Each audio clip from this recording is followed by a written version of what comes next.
Module 8. Thank you for staying with us during this 8-module series. This last module is trying to look a little bit more at the nitty-gritty of ownership of a dog with arthritis. Some of the topics that we're going to tackle are extremely difficult, and there isn't a huge amount of material out there to refer to, rather than just experience of many. So what we hope to tackle is what commitment is ahead. What do you need to expect?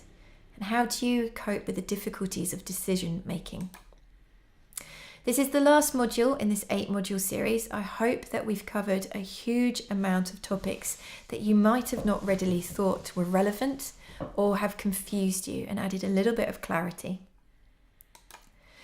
So back to the true multimodal management. The vet input and the owner control. Both are hugely important in managing this disease appropriately and effectively. To just talk again about rebuild, something that is often overlooked. To rebuild the dog both physically and the relationship mentally. So these dogs are often presented where they've already had a progressed condition.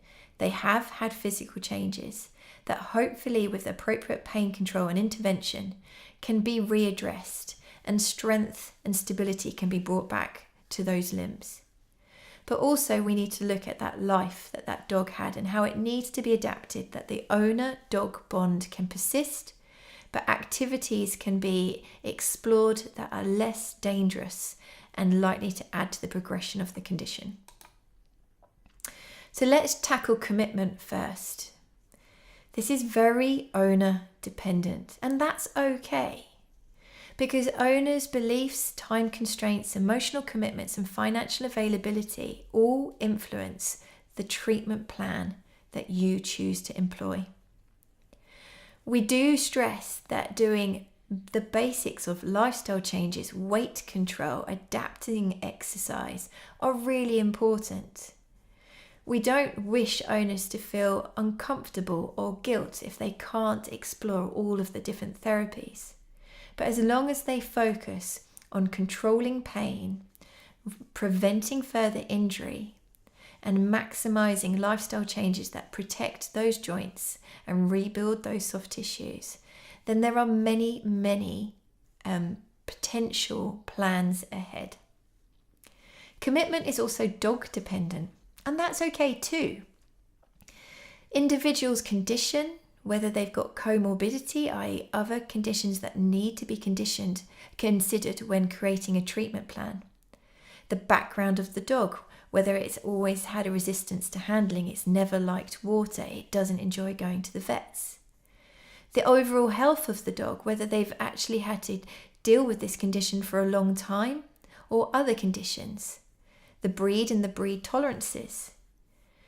Choosing a treatment plan that the dog enjoys, tolerates, buys into is really important.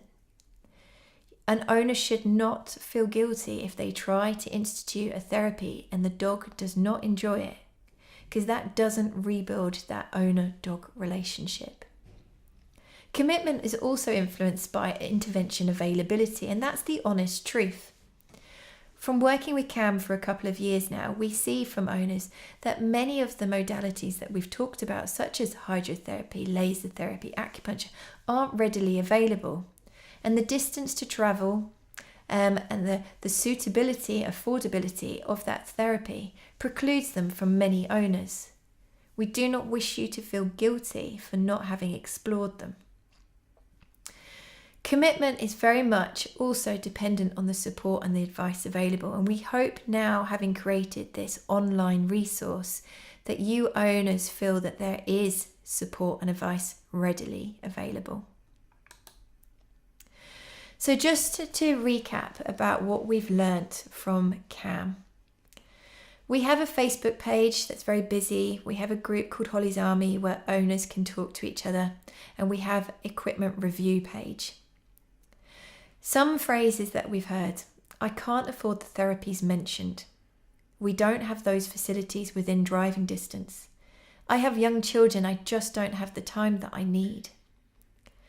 Going back to one of the original slides in Module 1, is that there is a huge component of guilt that owners endure when they're trying to manage this disease long term.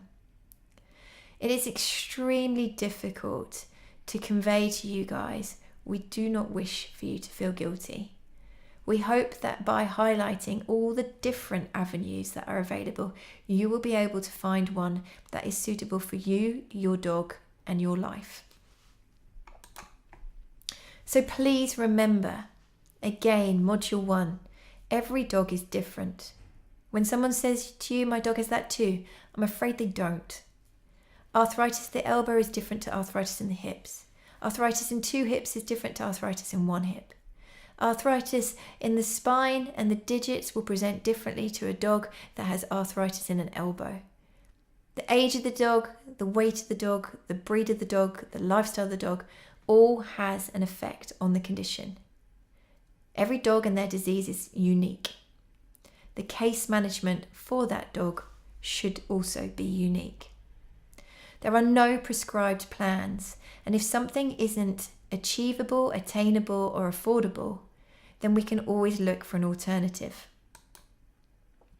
But what we do suggest to owners, baseline commitment.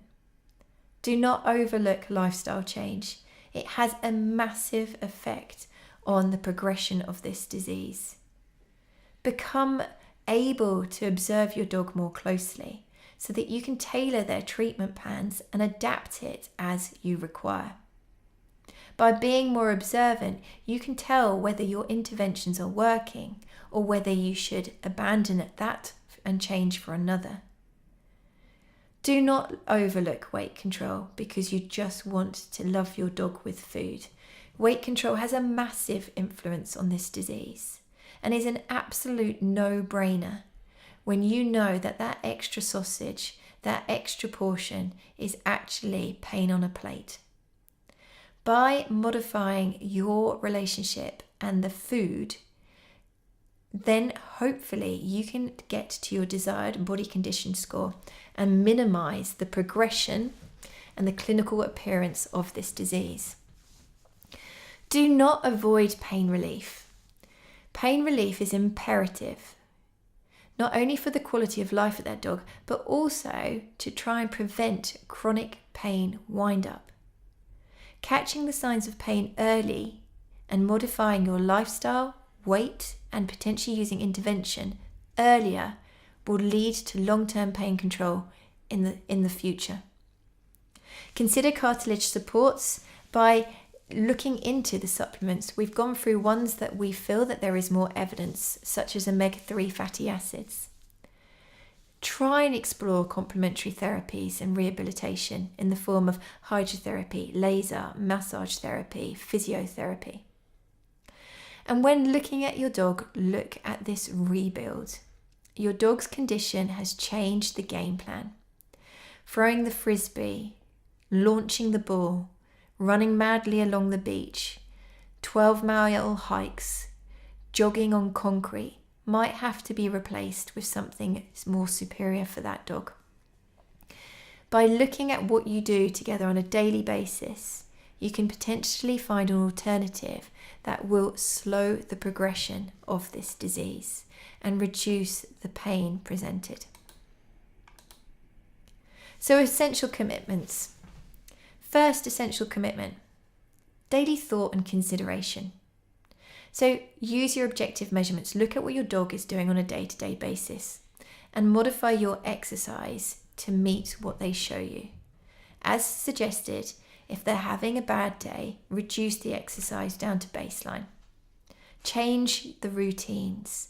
For example, if you know that your dog is likely to be jumping up at the counter and slipping on your tiled kitchen floor as you prep their dinner, a logical thing to do would be to leave them out of the kitchen, close the door, prep the food independently, and then present it to them on a tractional surface. It doesn't cost anything, it's logical, and it will have a massive impact. Another essential commitment, adapt lifestyle and environment. Consider filling a Kong or scattering some food. It takes no further time, but can have a massive effect on your dog's pain state. Second essential commitment, plan ahead. When you are going to travel somewhere, is the car boot comfortable, protected? Think about that weekend walk. Is it suitable? Will it be too much? Can you put pauses at short break stops, such as cafes? Is the dog going to be warm throughout? Third essential commitment, optimizing an evidence-based medicine fact.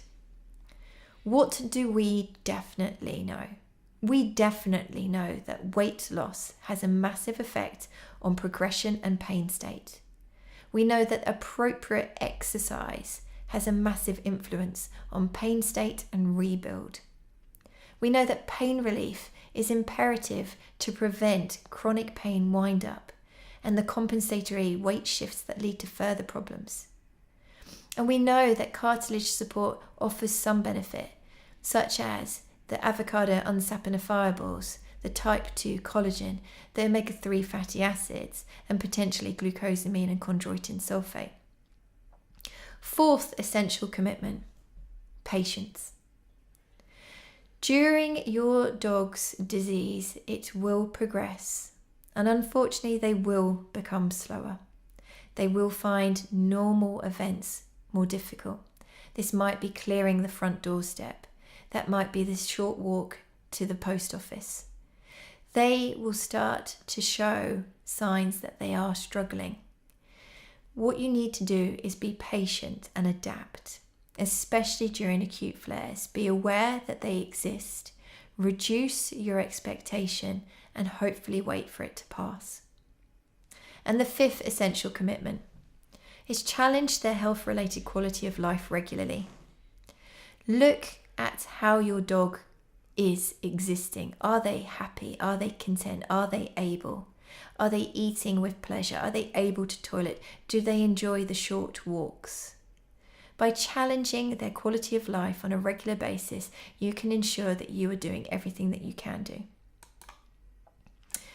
Expectations. Now, this is extremely difficult to advise on.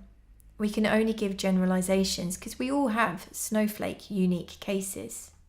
We have to remember there are many variables that influence this disease. And no one in the field, as far as I know yet, has a crystal ball to tell you exactly how your case will pan out, for how long, and what interventions are going to be required.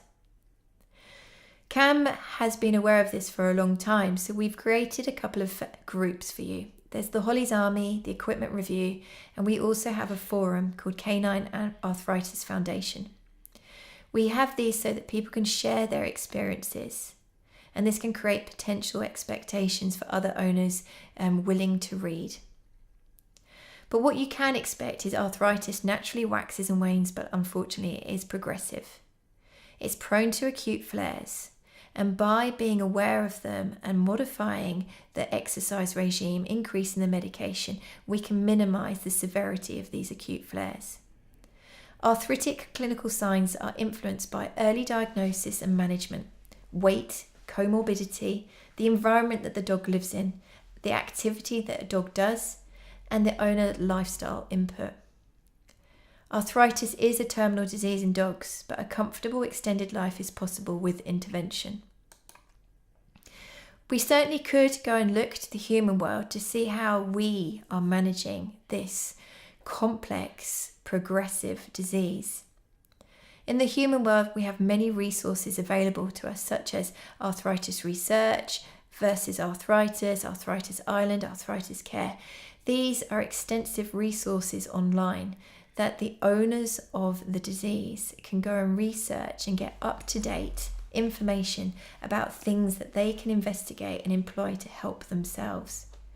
We at CAM hope to make this happen for you guys. We can give you structure. Following this pyramid structure, hopefully it will guide you in your decision making. Starting with identifying the signs of arthritis early, getting a correct diagnosis, having realistic expectations of what the disease is, how it will progress, Work well with your vet, communicate frequently, explore the services that they provide. They might offer nurse clinics, weight control clinics. They might have an in-house physio, massage therapist. They might offer laser or acupuncture. But do work with them. Make sure that pain control is absolutely central to everything that you do. A dog in pain is likely to create further problems through weight shifting and causing referred pain, and they might be susceptible to central sensitization, where the perceived pain is greater than the original source if it is left unchecked. Weight control is an imperative and a logical. Preventing further injury, especially in these dogs that are less stable and are prone to slips and trips and falls. You would never allow your grandma straight out of hospital to be going up steep flights of stairs and walking over slippery surfaces. Explore diets and supplements, and remember, an excess is more known to affect arthritis than a deficiency. The supplements that are available, some have great promise, especially the omega-3 fatty acids, and others still have less than adequate efficacy evidence. However, hopefully we will continue to collect more data about what their role is in managing this disease. Complementary therapies, again, are lacking huge amounts of data, but are becoming more readily available, and hopefully with this we will collate more data. But they certainly seem to have a role to play in managing this disease. Rehabilitation, improving function, minimizing pain. Please try and incorporate one of these into your management plan, but be objective with your assessments to ensure that it is having beneficial effect. Financial toxicity is often overlooked. We often hear of stories where owners are spending quite significant sums of money on things that they don't actually know whether they are benefiting, at the expense of a vet visit, a recheck, a blood sample, even potentially a diagnosis. And look at rebuild, both emotionally and physically. Look at your life with your dog and think about how you can potentially prevent further injury, slow the progression, but maximize your life together. So now on to the difficulties of decision making. Often people immediately link that to end of life care. It's not just end of life care. There are decisions to be made daily. Daily exercise requirement, amount of exercise, when and how to feed, how to entertain, medications to try, therapies to explore. There are a huge amount of decisions to be made when managing this disease. What you have to remember, it's an individual event. Your situation, your time, your support, your wallet. We will always warn you that so many people know best. And it's really easy to advise when you're not actually living with it. Consider your own vulnerabilities and biases. I recently met an owner who was so aware about the side effects of the potential drug use that she prevented using it in her dog till quite late in the disease. And she berated herself for using her own beliefs and affecting her dog negatively. Because when she introduced the pain relief that the vet prescribed, she saw a dramatic improvement in her dog, which was sustained. So consider what you feel and whether that is fair for your dog. So the decision, because many cases of arthritis will lead to you as the owner having to decide when their quality of life is no longer sufficient. So quality of life is a very subjective area. It can be interpreted as the patient's ability to enjoy the normal life activities. We have to consider what the dog's requirements are, and does their clinical state allow them to achieve these? It's a dynamic consideration, both unique to that dog and owner. So reduced mobility, for example, could be considered an effect on poor quality of life. However, these decreased length of walks can be adapted for more appropriate terrain. It can be supported by using a dog trolley or carrying. We can incorporate regular breaks. We can change the timescale to reach the destination, so have lower expectations. and that quality of life of that dog and that owner is maintained. So in that situation, by looking at adaptions, the quality of life has been maintained. There are many online questionnaires to help you. One that we at CAM really admire is the HHHHM scale, which was originally designed to help owners make decisions with dogs with cancer. It stands for hurt, hygiene, hunger, hydration, happiness, and mobility. And it looks at making sure you have more good days than bad days. And it is one that we'd advise that you can have a look at. Another one that is available for you is called Vetmetrica.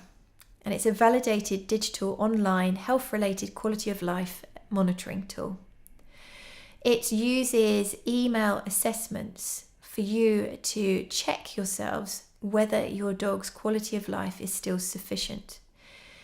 Speak to your vet because it is only available via vet practices. And now a little bit of a tangent for something that Cam is very passionate about is the owner welfare when managing this disease. Recently, we put out a post talking about anticipatory grief. It's a recognised condition and it has a massively negative impact on the owner. And this negative impact can actually lead to poor compliance, difficult decision making, even lack of action, and therefore the suffering of the dog. When we proposed it on our thread, we got so much replies. And it was extremely inspiring to see so many people commenting about their experiences. Please be aware of it. It is a condition. It is something that you're allowed to talk about. And we'd invite you to come to Holly's Army, which is a group just off the Facebook page, where it's a regularly featured topic and there's a lot of support. So considering owner welfare, your expectations, this is a long-term disease. Some dogs are diagnosed with the condition at the age of 1, and the owner has to manage the condition for the rest of that dog's life. Some dogs are diagnosed at 12, and they have to have the condition managed for a matter of years. But it is a long-term disease. It is progressive.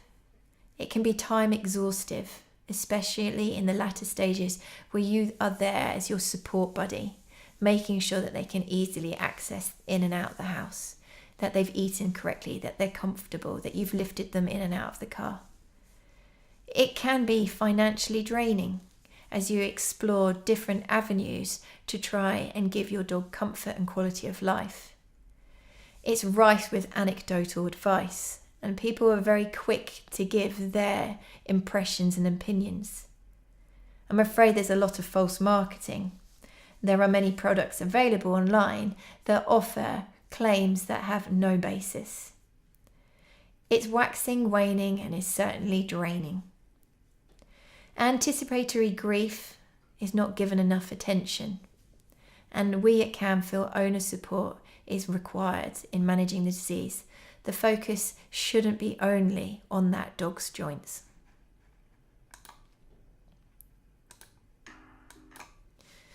So, the true multimodal management of arthritis.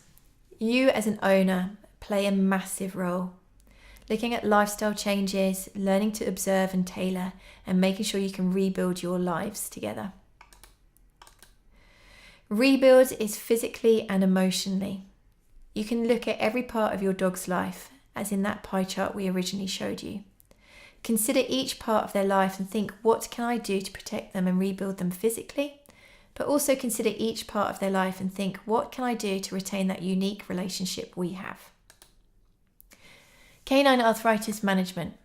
We believe that changing owner, vet and public perception of how to treat chronic pain in animals would lead to improved lives for animals and their owners.